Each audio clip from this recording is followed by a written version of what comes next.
Saudara Menteri Keuangan Purbaya Yudisadewa optimistis defisit anggaran pendapatan dan belanja negara 2026 hingga akhir tahun tetap terjaga di level 2,85% terhadap produk domestik bruto, sejalan dengan proyeksi pemerintah di tengah dinamika ekonomi global.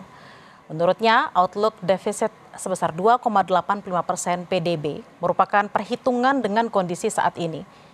Namun pemerintah masih melihat adanya sejumlah faktor yang dapat memperbaiki kinerja fiskal hingga akhir tahun. Purbaya bilang penurunan harga minyak dunia, perbaikan penerimaan pajak dan cukai, serta perbaikan pertumbuhan ekonomi berpotensi meningkatkan pendapatan negara.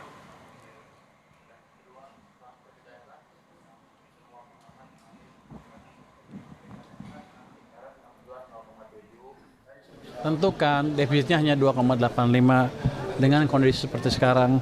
Tapi nanti kalau harga minyak dunia turun lebih sedikit, terus juga nanti saya berhasil lebih bagus memperbaiki pajak dan bea cukai, dan ekonomi membaik sesuai dengan prediksi kita, ada kemungkinan besar pendapatan pajak kita akan meningkat dan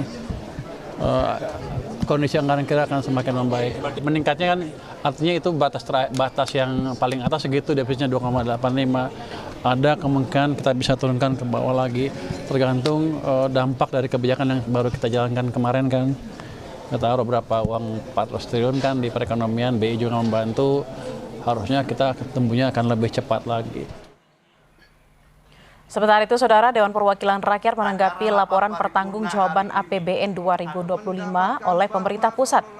PD Perjuangan menilai pemerintah tidak efektif mengendalikan belanja sesuai pendapatan negara, sehingga defisit anggaran membengkak.